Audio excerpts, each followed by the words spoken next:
Making a living as a fighter is a hard task, but you'd expect someone fighting in the UFC with a decent fan following to be comfortable enough to not have other jobs. That is not the case for young Raul Rosas Jr., whose video of working in a restaurant has made the fans talk about fighter pay yet again. Let's start off by looking at the clip that's been generating all the buzz. Career. Congratulations. Thank you so much. Hey, Raul.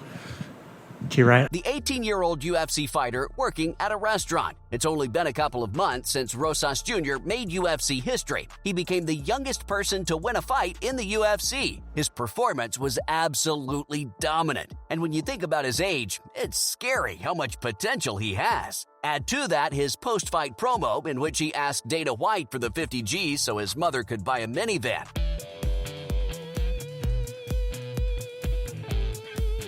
That way, she'd be able to drop him off at the Performance Institute so he could train. In a sport filled with violence, it's very rare to witness an awe moment like this. The bonus was granted to him for his submission victory, but it doesn't seem like his situation got any better. The clip started circulating around Twitter in which he was wiping the table at a restaurant. I really enjoy playing and stuff, and I've been watching a lot. So Now, it's normal for 18-year-olds to work these jobs, but this guy is a professional athlete at the highest level. Imagine an NBA star having to pick up a few shifts in the offseason. There hasn't been any response from the UFC star. Being a kid with no responsibilities, it would be hard to find a good reason why he would need to work at a restaurant. Fans started saying that he probably spent his entire savings on the minivan. It was also revealed that he earns more than some of the ranked fighters. Say what you want about MMA fans, they really know how to prove their point. Moving forward, let's look at how fast this kid wants to rise to the top. Y aceptar que estoy en el UFC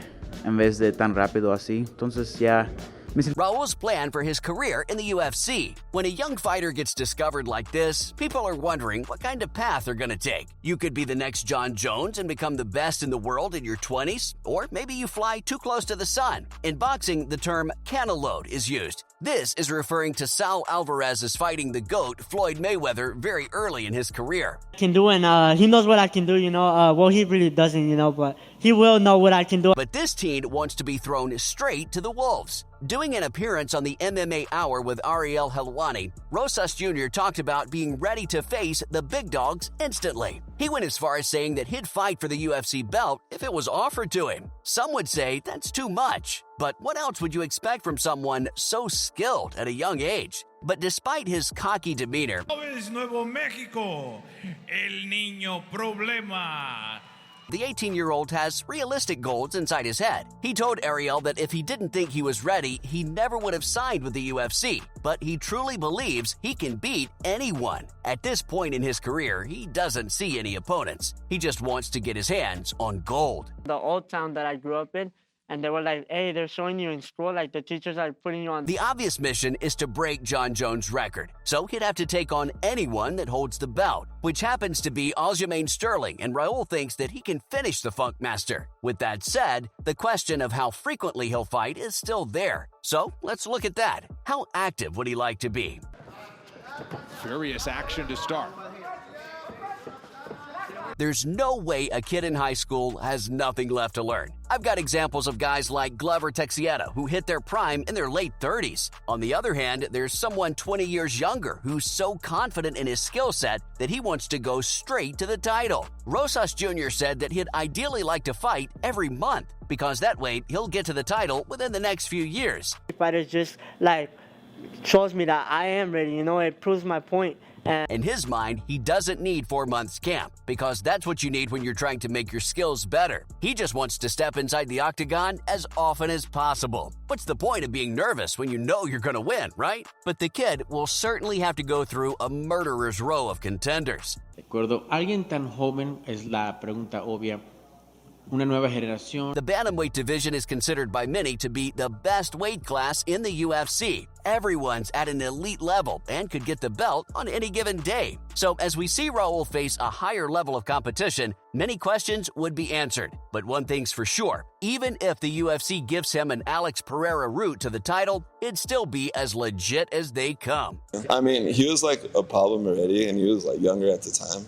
And then now that he's been... Now, it's time to look at the impact the last fight had on his life. How life has changed for the youngest UFC fighter since his debut. Fighters would come and tell you that being in the UFC is a life-changing opportunity. But for this young man, it's very literal. Despite being one of the most dangerous men on the planet, he's still just a high school student. He's not allowed to drink. His parents had to sign a waiver before he could fight in Dana White's Contender Series.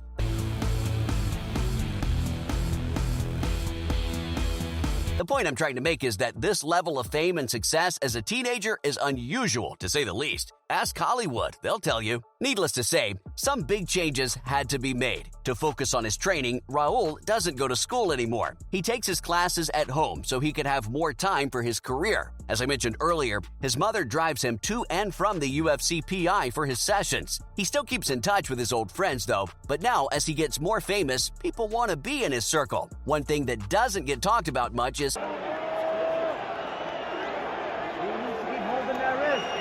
how well his parents have raised him. When he was a kid, his father took him to meet Robbie Lawler, who was his favorite fighter growing up. And to this day, they support him and provide the right environment for him to be able to achieve his dreams. They're a minivan, and she can give me a ride to the PI finally. And then final... But even for someone as passionate as him, the change wasn't easy. In his post-fight press conference, he said he didn't expect things to change that much. But he's willing to make the sacrifices, and that is why he is where he is. And speaking of what's next, Raul Rosas Jr. is set to face Christian Rodriguez. Not that anyone thought of this last fight as a lucky charm. So, another step closer to my dream to become the youngest UFC champion. And but Raul will still get an opportunity to double down and prove that he truly belongs in there with the best of the best. The undefeated prospect will take on another Contender Series participant. The fight is booked for April in Las Vegas. And what makes it even better is that these boys will have all eyeballs on them as they'll be on a big pay-per-view. The opportunity is there for Rodriguez to derail the hype train and earn himself some recognition. 5 días antes de la pelea, entonces todo era